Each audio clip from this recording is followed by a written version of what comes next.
All right, the floor is yours, Senator Jackson. All right, well, thank you, Mr. Chairman. Before we get into this video, I just want to say a special thank you to the sponsor of our video, Peachtree Normal. More on them later.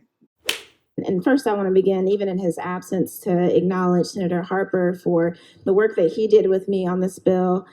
This came to my attention last year, and he told me in committee that he would be willing to work with me offline to offer something like this. And so I'm grateful to him for this work.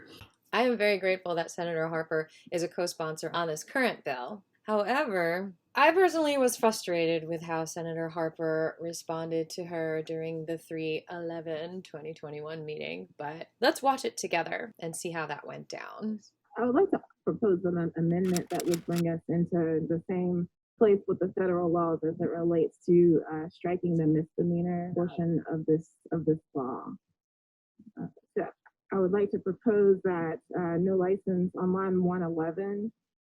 No license shall be issued to any applicant who has been convicted of a felony for controlled substance or who materially falsifies. We would continue with the rest, but that we would strike the misdemeanor portion of this in order to bring us into alignment with the federal law. And let me just say, it's really important to note that a misdemeanor for selling a controlled substance includes selling marijuana, and it can be as little as more than 1 ounce. So it could be a very small amount of marijuana that someone is charged with for selling. And they are right in saying that African Americans have been overly convicted of that. And so in order to... When she's saying they are right, Fred and I both testified about that. However, it's just ironic that both of our testimonies were stricken from desktop live streams of this. Last March, this is what I said. I'm going to show you something. This is crazy. They cut Fred and my testimonies out of the live stream today in the Senate Ag Committee hearing. Look. Thank you. Any questions?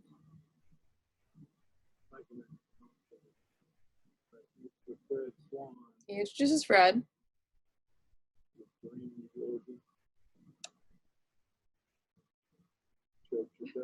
Thank you for your testimony. So, very strange. But where was their dad? They had to make a living, and cannabis shouldn't be a controlled substance anyway.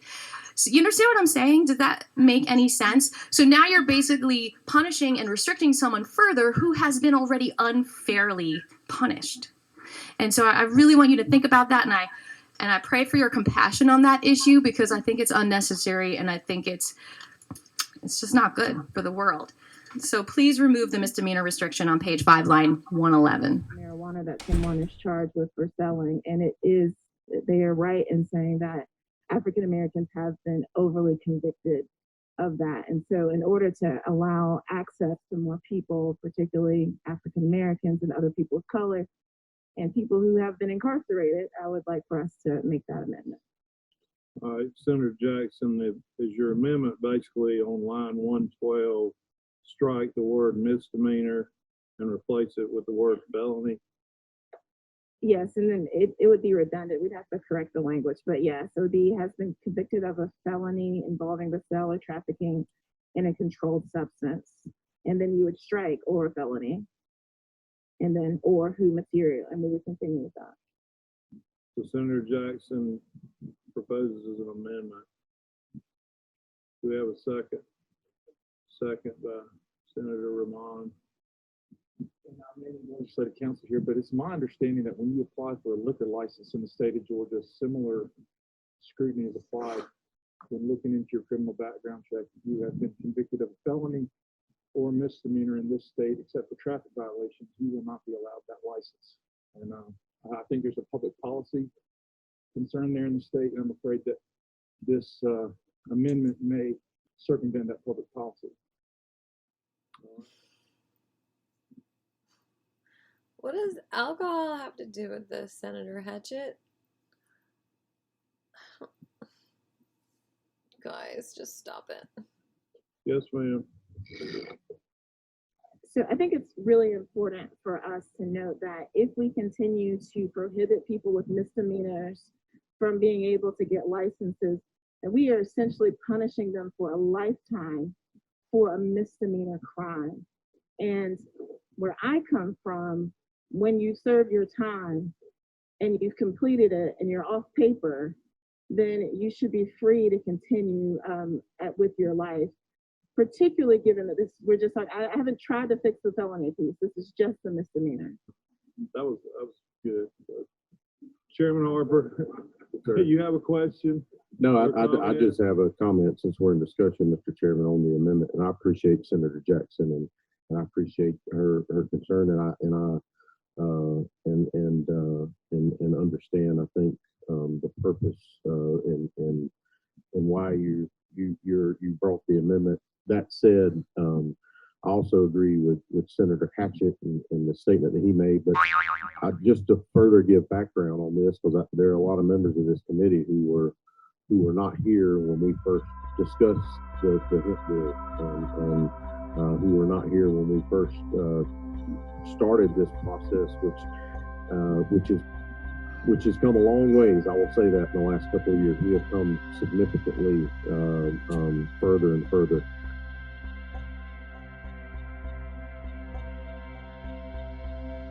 I will tell you that this particular provision was a delicate compromise between those of us on the committee and those of us that were involved in the conversation. Law enforcement, both the chiefs, the sheriffs, prosecuting attorneys, counsel, solicitors.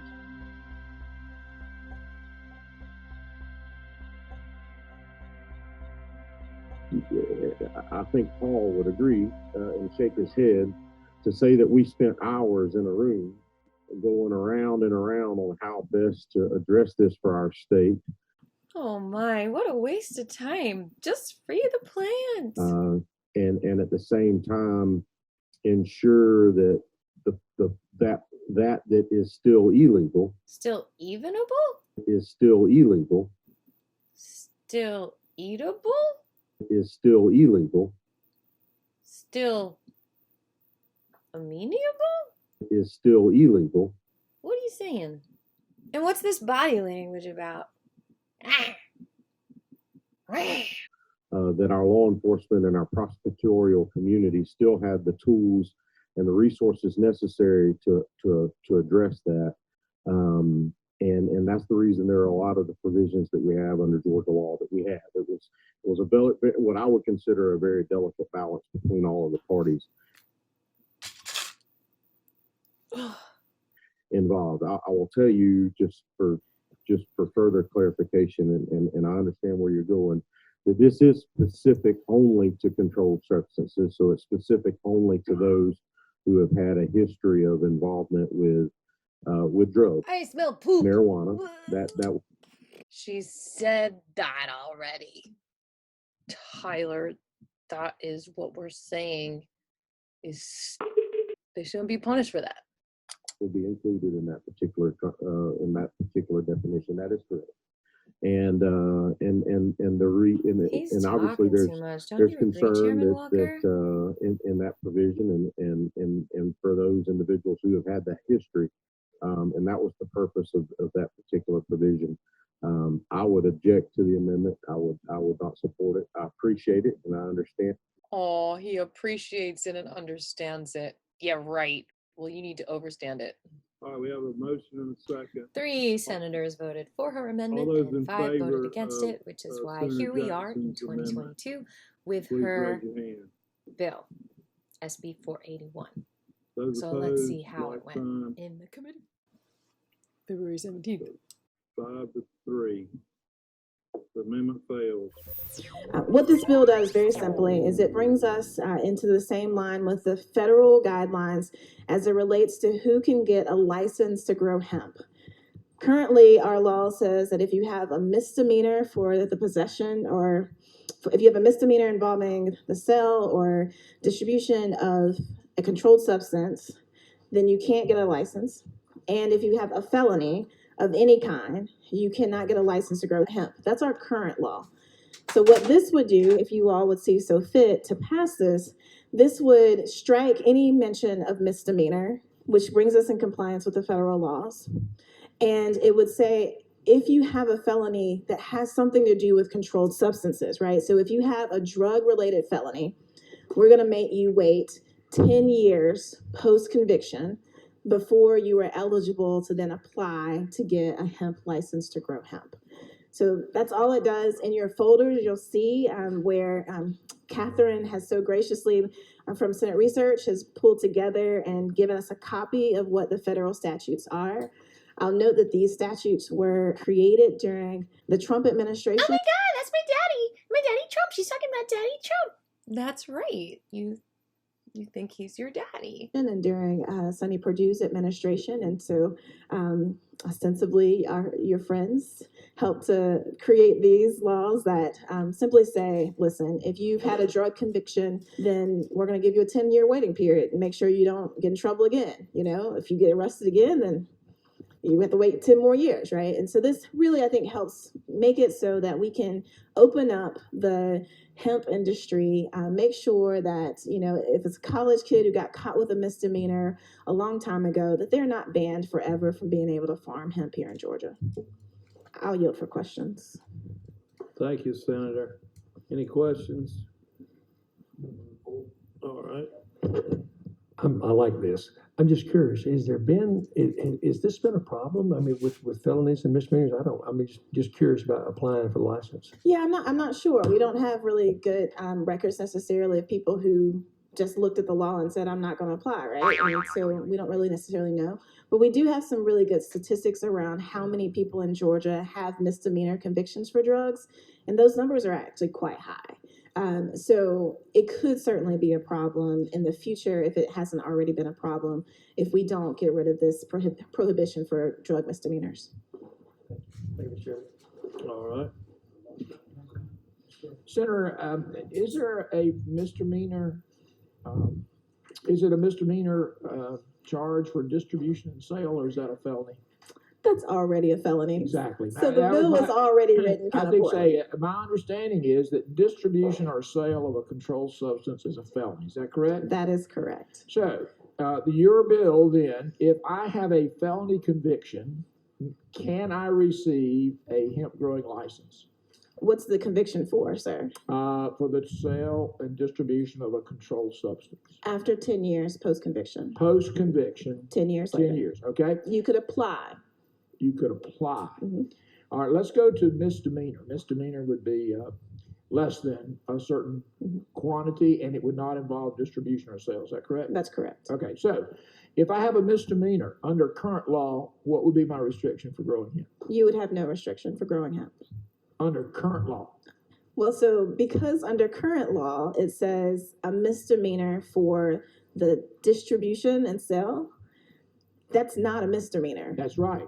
That was my So you point. can't get convicted of a misdemeanor that doesn't exist. So well, my concern is that you would get a misdemeanor potentially for having possession or use. Is that correct? that's right. Okay, so if I, again, I recognize the challenge, but my point is, if I have been adjudicated on a misdemeanor charge of possession Mm-hmm. and personal use, can I receive a hemp growing license Yes, you can.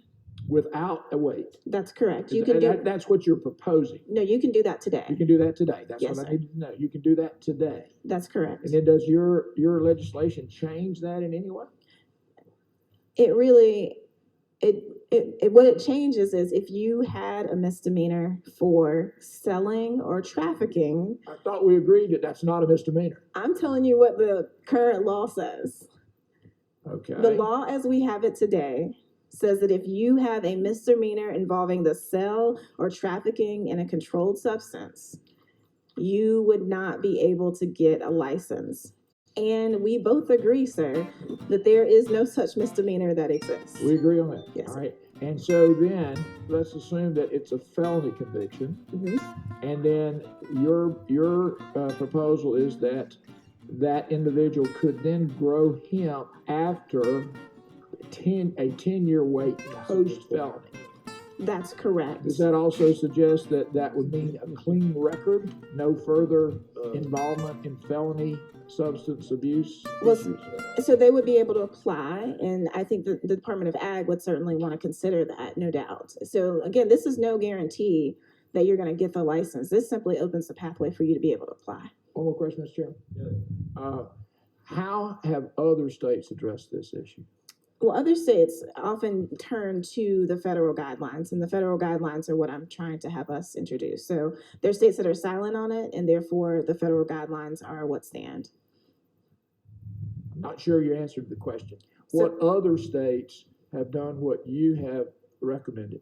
So the majority of states are silent on the issue. Okay, so from my research, not only are all the states that I've checked completely in alignment with the federal standards of allowing felons to grow after the 10 years or apply, they're also, some of them do have felons growing because according to the law, if they were growing in 2014 when it was allowed for research, then they can still grow. They're like grandfathered into the clause.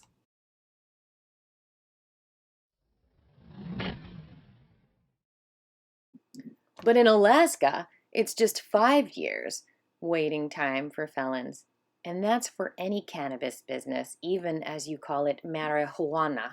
And in New York, amongst other states, it looks like anyone can grow their own in their own house and garden.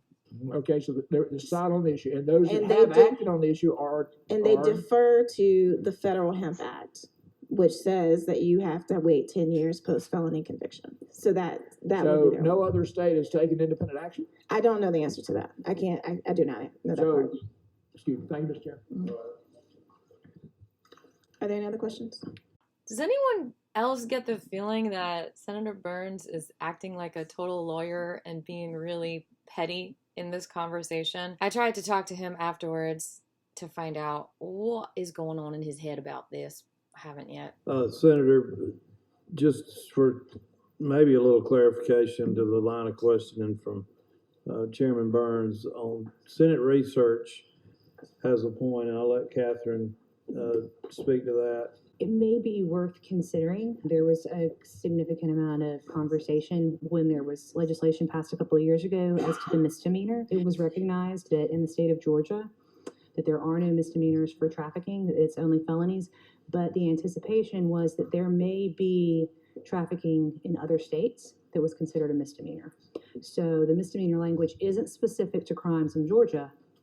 It is just about misdemeanors of those type offenses, which would be considered in the licensing process. Thank you, Catherine. So if I remember right, when we passed this legislation to regulate hemp production in Georgia, it was in reaction to the change in the federal law to allow it.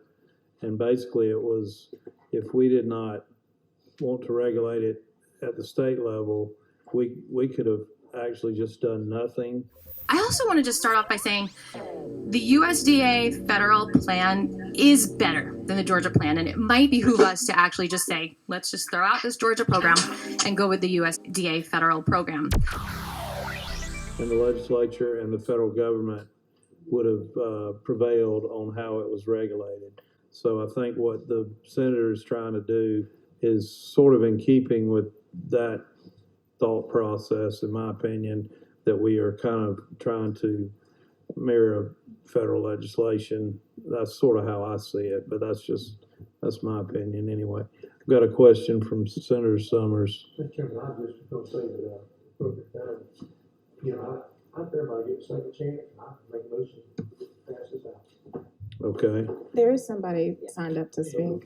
So we've got special guests, two special guests with us here today. Thanks, Senator Jackson. Thank you.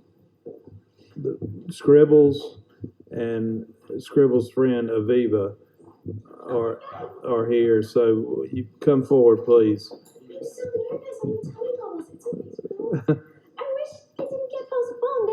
Excuse not to come, Scribbles. The universe rearranges itself to accommodate our perception of reality. Change is good. And talk is cheap. Let's just have a pull-up contest. Scribbles. We have to focus. So by now, most of you have seen this part of the video because I released it last week, and I'll get back to it in a minute, but first I wanted to mention that last Thursday, after I testified, I felt so drained I didn't even have the energy to post the video until I spoke with some friends, well, one in particular, about how drained and awful I felt. He grounded me with his passion for cannabis freedom, which gave me the energy to share my true feelings with all of you.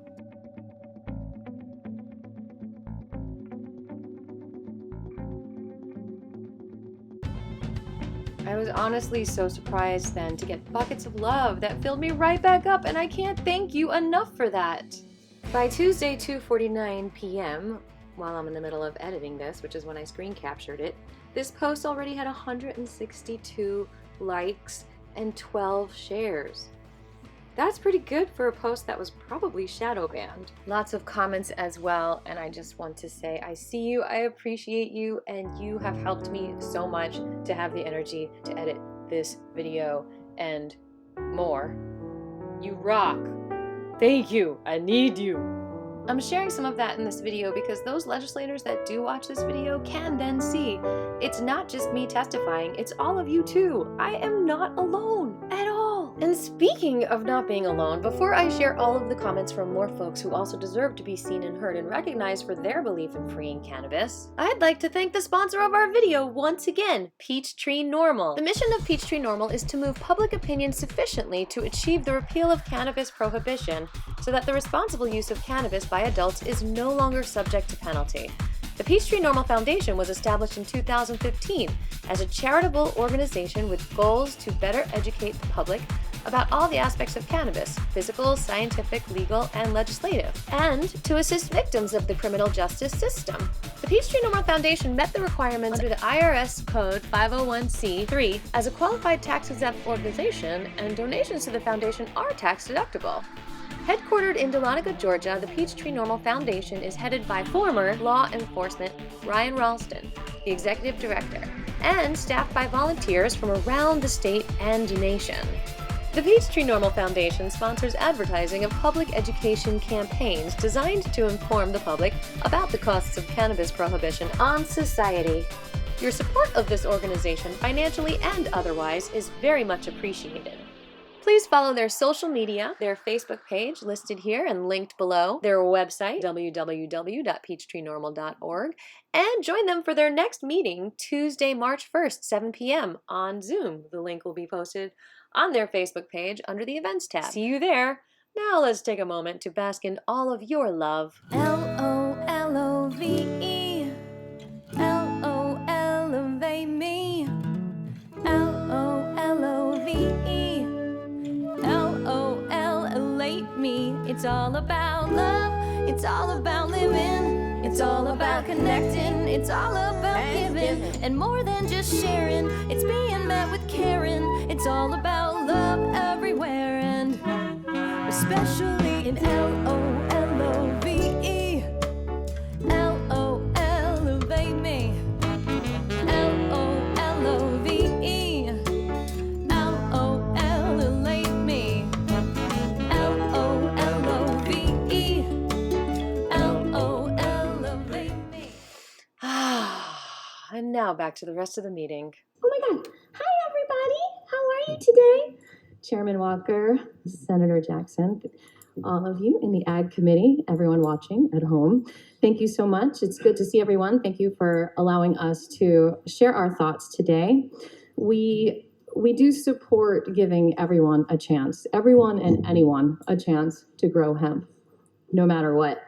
We believe everyone has the God-given right to grow this beautiful plant, get their hands in the soil, experience the nature therapy, and this seed should not be kept from anyone. If someone has the urge or want to grow and commune with the divine in this sacred way, it's a true blessing for all of us. That's right, Scribbles.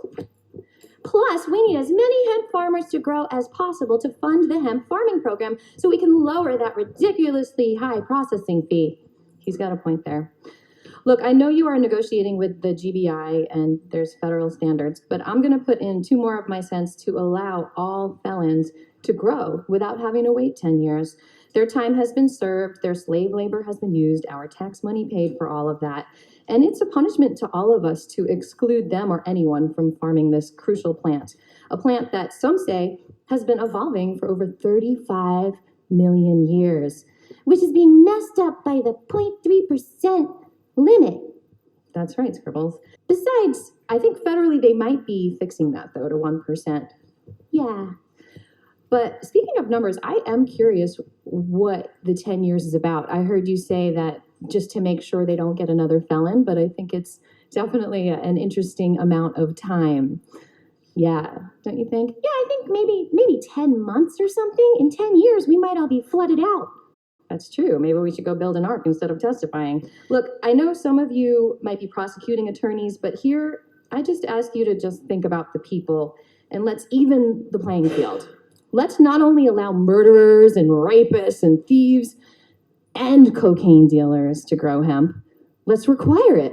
And let's keep a close eye on them. Let's require them to grow it around the airport to phytoremediate the jet fuel and stop it from leaching into the mouth of the Flint River. But whatever you do, do not let them grow potatoes, because they might make vodka. But seriously, Albert Einstein said, the problems that exist in this world today cannot be solved by the level of thinking that created them. So the level of thinking I am referring to is the punishment, the shaming, the fear, the slave labor, the lying to support systems of monetary greed. We created huge problems for our people and our world when we began controlling and punishing people for growing hemp by burning fields of hemp, destroying families, and causing homelessness. It's time to have some major forward thinking and be creating unconditional love for the people. It's all about love, love, love. Because conditional love is based in selfishness, greed, power, fear, control. And I think as a people, we've finally grown out of that, don't you think? L-O-L-O-V-E, L-O, elevate me. It's all about connecting and giving. Just stop the hate and feel the love. We all deserve love, and everyone has an endocannabinoid system, even felons. Bye, everyone. Thank you. Thank you, Aviva. Thank you, Scribbles. All right, do we have anybody else signed up? Nobody else. That'd be hard to follow anyway. So we have a motion from Senator Summers, do pass. Is there a second? We've got a second. Senator Rahman. Any further discussion? All in favor, please raise your hand. All opposed, like sign. All right, the bill passes 4-3. Good luck in rules. Thank you. Okay, so the bill making process is still a little mysterious to me, but if it goes to rules, I think it has a pretty good chance because the chairman, Jeff Mullis, is actually also a co-sponsor of SB481. Plus, there are two other co-sponsors on the committee, Chairman Walker and Tyler Harper. Senator Cowser is vice chair. Not sure how he feels about it yet. Thank you so much for watching, everyone. Please subscribe, and thank you again for these beautiful, supportive comments. It means the absolute world to me. Lots of love, everyone. See you in the next one.